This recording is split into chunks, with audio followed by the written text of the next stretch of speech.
আসসালামু আলাইকুম viewers, call ছাড়াই বাগেরহাটের জনপ্রিয় কলপিঠার রেসিপি নিয়ে চলে আসলাম নাহিদ আয়েশা কিচেনটিতে। আশা করি আজকের এই রেসিপিটা আপনাদের খুব বেশি ভালো লাগবে। দেরি না করে চলে যাচ্ছি মূল রেসিপিটিতে। শুরুতে আমাকে এখানে কলাপাতা সংরক্ষণ করে নিতে হবে। তার আগে আমি আপনাদের সামনে একটা জিনিস শেয়ার করি। এটা হচ্ছে সাগর কলার গাছ, আর মাশাআল্লাহ আমাদের এই সাগর কলা গাছে কিন্তু খুব সুন্দর একটা ঝোপা আসছে। সবাই দোয়া করবেন।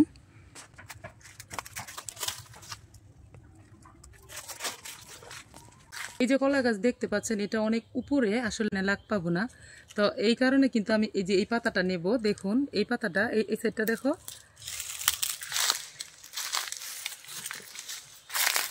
আসলে এই পাতাটার এই যে অপর সাইডটা অনেক সুন্দর। এই পাতাতেই কিন্তু কলপিঠা এবং শিরিষ পিঠা দুইটাই কিন্তু অনেক সুন্দরভাবে তৈরি করা যায়। তার জন্য আমি এখান থেকে কেটে নিচ্ছি। এই তো দেখতে পাচ্ছেন পাতা দুইটা আমি কেটে নিয়েছি। এই দুইটা পাতা এখন আমি পরিষ্কার করে নেব। এই তো প্রিয় দর্শক, দেখুন কলা পাতাগুলোকে কিন্তু আমি কেটে একদম পরিষ্কার করে মুছে টুচে রেডি করে নিয়েছি। আর এই যে আমি কলপিঠার জন্য এরকম গোল দাগিয়ে নিয়েছি, যাতে করে আমার সবগুলা পিঠা এক সাইজের হয়। আমি এরকম একটি ঢাকনা দিয়ে কিন্তু এখানে গোল দাগটা কেটে নিয়েছি। তবে আপনারা আপনাদের সাইজ মতন কিন্তু পিঠাগুলো দাগ কেটে নিতে পারেন। যেহেতু কলপিঠা একটু বড় বড় হয়ে থাকে, তার জন্য কিন্তু আমি এই থালাটা দিয়ে দাগ কেটে নিয়েছি। এখন পিঠা তৈরি করার জন্য আমি এখানে শিরিষ নিয়ে নেব। এই যে প্রিয় দর্শক দেখতে পাচ্ছেন, আমি এরকম একটা বড় শিরিষ নিয়েছি। আপনারা কিন্তু কল ছাড়াই এখন থেকে এই কল পিঠাগুলো তৈরি করতে পারবেন। আর তার জন্য আমি এরকম বড় একটা শিরিষ নিয়েছি, আর এরকম একটি মাঝারি সাইজের শিরিষটা নিয়েছি। এটাতে আমি আগে থেকে এরকম ছিদ্র করে রেখেছি, যাতে আমি কালারিং করে মাঝখানে কালারটা দিয়ে দিতে পারি। আর এটার ভিতরে আমি আপনাদেরকে ছিদ্র করে দেখিয়ে দিচ্ছি। এরকম একটা ডিজাইনের সিপটিপিন নিয়ে নিলেই কিন্তু আপনারা এই সহজেই এটা দিয়ে ছিদ্র করতে পারবেন। আর এই ছিদ্রটা কিন্তু একদম পারফেক্ট হবে, দেখতেই পাচ্ছেন। এটা নিডেলটা কিন্তু অনেক বেশি সুন্দর দেখতে পাচ্ছেন।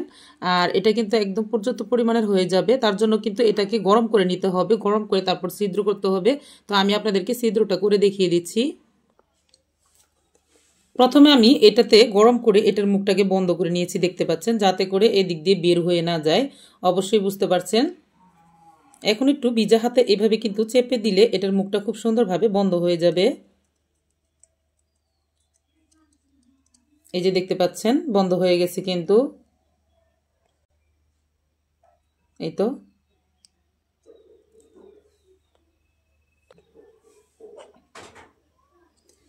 এখন আমি পিনটা দিয়ে আপনাদেরকে একটা ছিদ্র করে দেখিয়ে দিয়েছি। তারপর কিন্তু আমি এভাবে ছিদ্রটা করে নিব।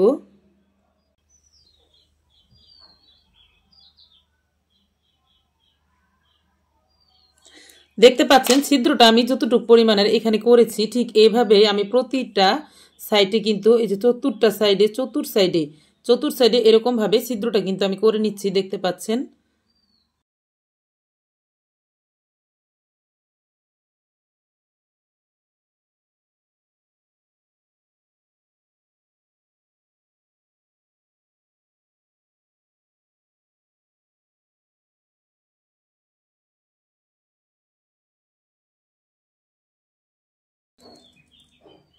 এই তো প্রিয় দর্শক দেখতে পাচ্ছেন একবারে সম্পূর্ণভাবে কিন্তু আমি আপনাদেরকে তৈরি করে দেখিয়ে দিলাম। এইটাই হয়ে গেছে আমার কল।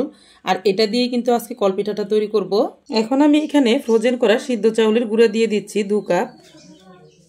তবে আপনারা চাইলে এখানে আতপ চালের গুঁড়াটাও নিতে পারেন। এখন আমি কুসুমের থেকেও বেশি গরম পানি দিয়ে ডোটাকে তৈরি করে নিচ্ছি।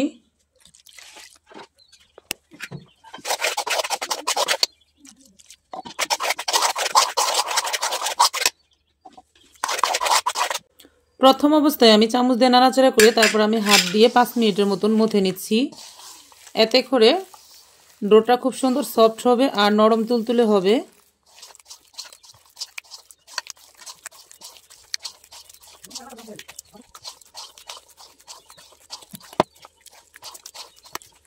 এই তো দেখুন আমার এখানে কিন্তু মথে নেওয়া হয়ে গেছে। এখন আমি এখান থেকে বেশিরভাগ ড্রই একটা বাটিতে উঠায় রাখবো, আর একটু আমি ফুড কালার দিয়ে দেব। আমি এখানে এলো ফুড কালার দিয়ে দিচ্ছি। তবে আপনারা আপনাদের পছন্দের মতন কালারটা দিতে পারেন। যদি কালারটা ভালো না লাগে তাহলে স্কিপ করতে পারেন।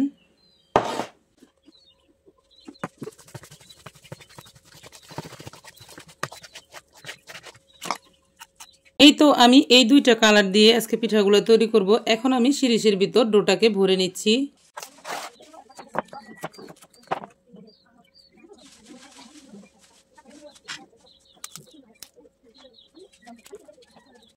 এখন পিঠাটা আমি তৈরি করে দেখিয়ে দিচ্ছি। দেখতে পাচ্ছেন আমি ডোটাকে কিছু অংশ সাদা ভরেছি আর কিছু অংশ হলুদ কালার ভরেছি, যাতে উপরের সাইডটা হলুদ কালার হয়ে যায়।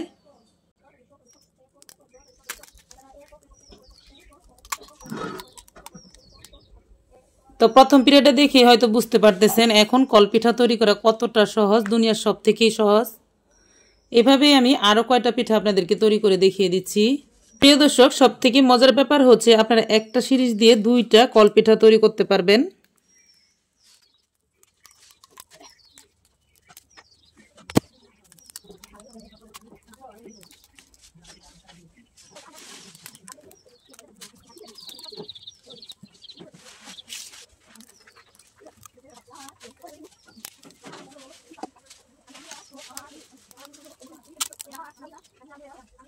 তো প্রিয় দর্শক, আমার কিন্তু এখানে অনেকগুলা পিঠাই তৈরি করা হয়ে গেছে। এখন এগুলাকে ভাপ দিয়ে নিতে হবে। তো আপনারা বুঝতেই পারলেন বাগেরহাটের এই জনপ্রিয় কলপিঠাটা কিন্তু এখন কল ছাড়াই কত সহজভাবে তৈরি করা যায়। আপনি চাইলে কিন্তু এই কলপিঠারও বিজনেস করতে পারবেন, কারণ এত সহজে এতগুলো পিঠা তৈরি হয়। একটা সিরিজ দিয়ে মাত্র 2টা করে পিঠা হয়, আর পিঠাগুলো কিন্তু অনেক বড় বড়, আর বুঝতেই পারতেছেন কত সহজ। প্রিয় দর্শক, চুলোতে আমি ভাপ দেওয়ার জন্য এরকম একটি কড়াইয়ের ভিতরে পানি দিয়ে এরকম একটা স্ট্রেনার দিয়ে দিয়েছি। এর ভিতরে আমি স্টিলের একটা থালা দিয়ে দিব যখনই ভাপ উঠে যাবে। এখন আমি ভাপ তুলে নিচ্ছি একটা ঢাকনা দিয়ে ঢেকে। এই তো বলক চলে আসছে। এখন এটার ভিতরে আমি পিঠাগুলো ভাপিয়ে নেব। তার জন্য আগে আমি এখানে স্টিলের থালা দিয়ে দিচ্ছি, আর এভাবে কিন্তু ভাপিয়ে নিলে অনেক তাড়াতাড়ি ভাপ দিয়ে নেওয়া যায়। এখন আমি পিঠাগুলো দিয়ে প্রায় 1 মিনিটের মতন ভাপ দিয়ে নেব ঢাকনা দিয়ে ঢেকে রেখে।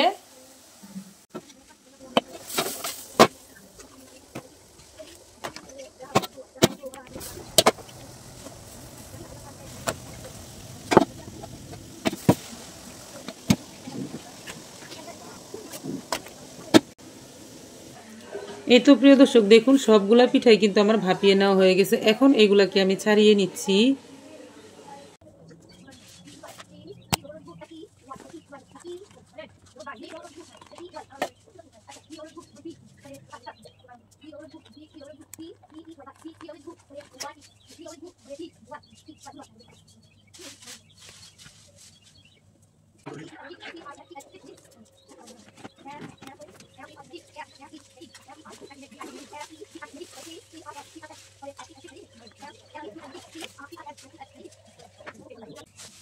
এই তো পিঠাগুলো আমার ছাড়িয়ে নেওয়া হয়ে গেছে। এখন এই পিঠাগুলোকে আমি রোদ্রে শুকিয়ে নেব।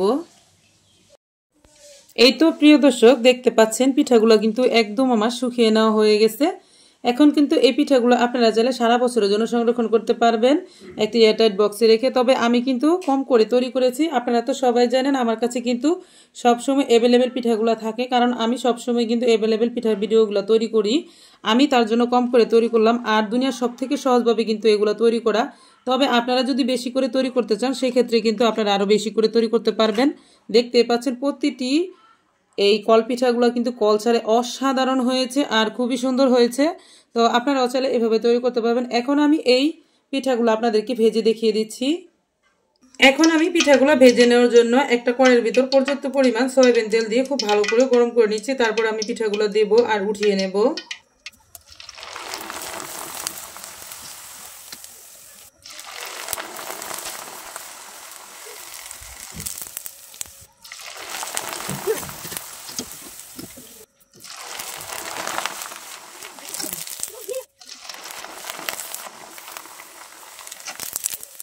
এই তো প্রিয় দর্শক, দেখুন সবগুলো পিঠাই কিন্তু আমি ভেজে নিয়েছি, আর এগুলো এতটাই নরম আর মুচমুচে হয়তো বা আপনারা দেখেই বুঝতে পারতেছেন।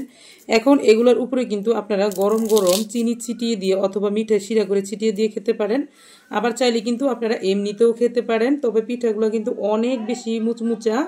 আর এই ভিডিওটি যদি আপনাদের কাছে ভালো লাগে বা আপনার কোনো উপকারে আসবে বলে মনে হয়, তাহলে কিন্তু অবশ্যই ভিডিওটিতে একটি লাইক দিয়ে দিবেন। যারাই ফেসবুক থেকে দেখছিলেন তারা চাইলে ভিডিওটি শেয়ার করে আর ভিডিওটিতে একটি লাইক দিয়ে দিতে পারেন। তবে আজ এই পর্যন্ত, আরও একদিন চলে আসবো নতুন কোনো পিঠা রেসিপি নিয়ে ইনশাআল্লাহ। ততক্ষণ পর্যন্ত সকলে ভালো থাকবেন। সকলকে জানাই অসংখ্য ধন্যবাদ। আল্লাহ হাফেজ।